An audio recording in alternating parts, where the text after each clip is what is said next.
Hello everyone, welcome back to my channel enlighten with Saraswati. So आज का हमारा topic है डायलेक्टिकल मटेरियलिज्म, जो कि मार्क्सिज्म का सबसे इंपॉर्टेंट फीचर है। So let's begin without any further adieu. Dialectical materialism is a philosophical framework developed by Karl Marx and Friedrich Engels to analyze and understand social and historical change. तो देखो, dialectical materialism एक philosophical framework था, मतलब वो एक process था जिसे कौन डेवलप किए थे? कार्ल मार्क्स और फ्रेडरिक एंजल्स।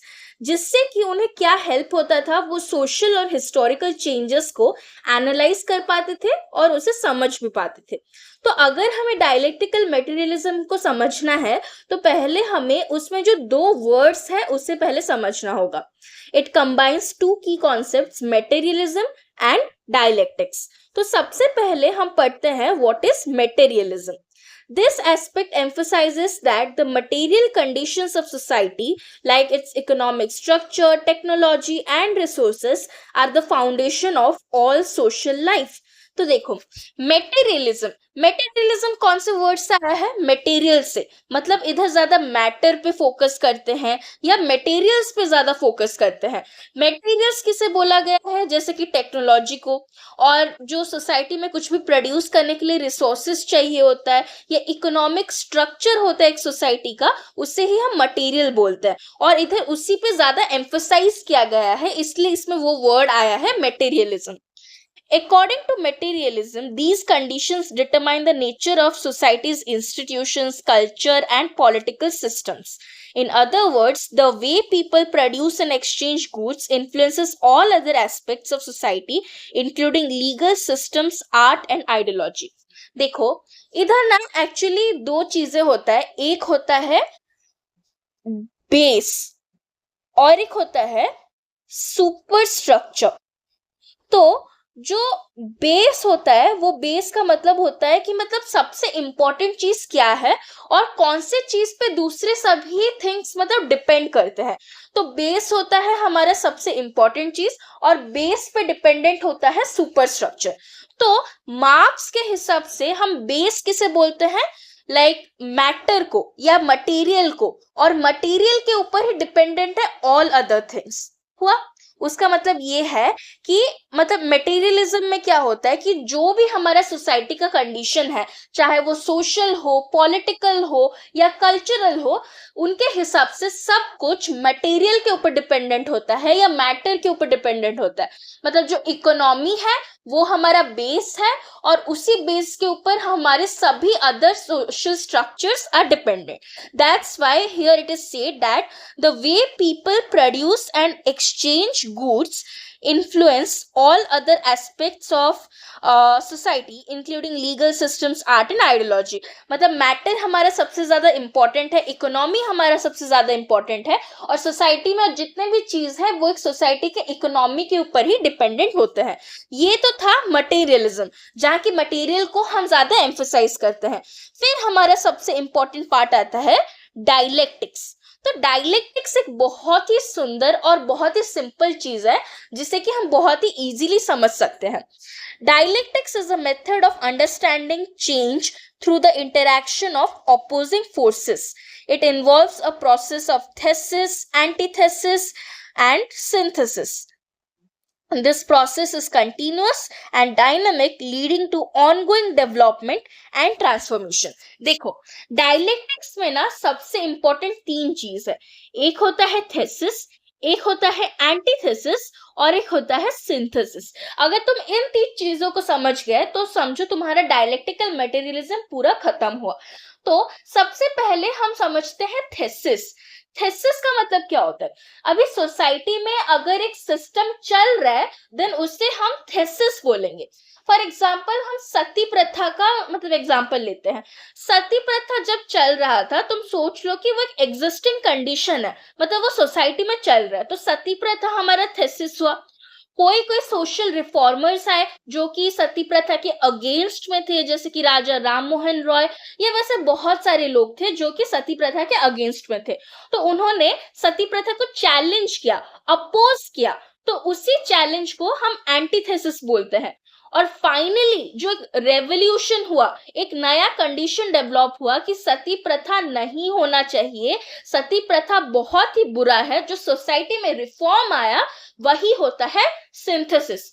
तो तुम इससे समझ सकते हो कि किसी भी जगह पे कोई भी सोशल रिफॉर्म लाने के लिए या रेवोल्यूशन लाने के लिए डायलेक्टिकल मटेरियलिज्म कितना इंपॉर्टेंट है।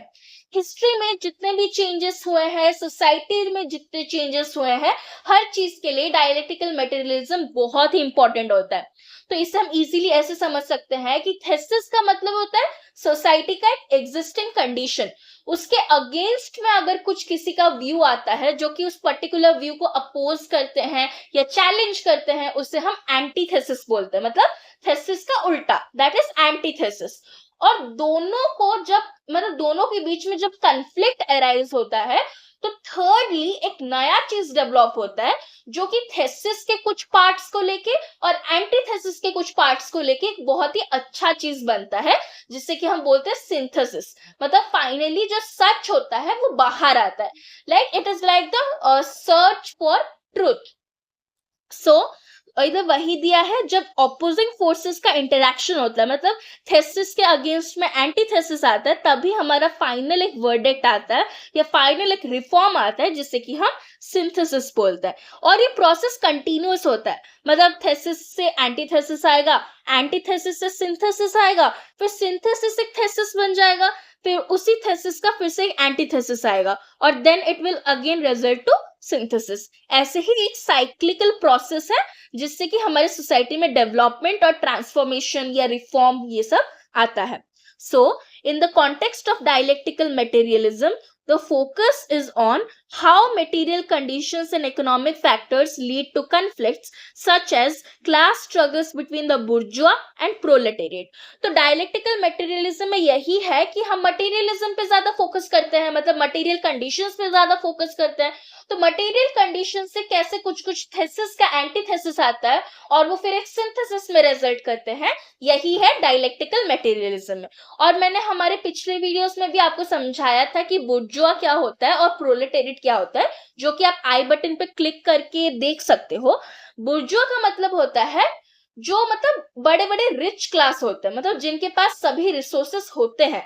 और प्रोलेटेरिएट वर्किंग क्लास को बोला जाता है जिनके पास सभी रिसोर्सेस नहीं होते, इसलिए बुर्जुआ को हैव्स बोला जाता है और प्रोलेटेरिएट को हैव नॉट बोला जाता है। मतलब बुर्जुआ के पास चीजें रिसोर्सेस हैं और प्रोलेटेरिएट के पास नहीं है।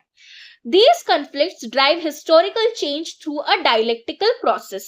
तो सोसाइटी में जितने भी रिफॉर्मेशंस आते हैं, हिस्टोरिकल चेंजेस आते हैं, वो कैसे आते हैं? एक डायलेक्टिकल प्रोसेस से। जैसे कि मैंने सती प्रथा का एग्जाम्पल लिया था, इधर भी वैसा ही एक एग्जाम्पल है। The contradictions within capitalism, such as the exploitation of workers, create tensions that eventually lead to revolutionary movements and the establishment of a new social order like socialism। तो इधर देखो, जैसे मैंने सती प्रथा को थेसिस लिया था, वैसे ही इधर आप कैपिटलिज्म को थेसिस ले सकते हो। कैपिटलिज्म हमारा थेसिस था, मतलब कैपिटलिज्म सोसाइटी में चल रहा था।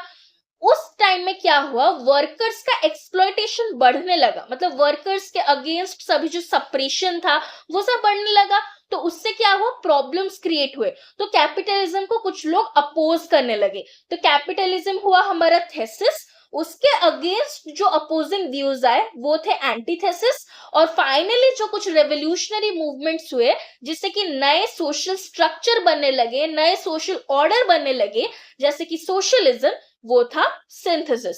फिर सोशलिज्म को अगर कोई अपोज करेगा, देन हमारा सोशलिज्म जो कि एक सिंथेसिस था वो थेसिस बन जाएगा, उसके अपोजिशन में जो व्यू आएगा वो एंटीथेसिस बन जाएगा, और फिर से एक नया रिजल्ट आएगा जो कि सिंथेसिस होगा।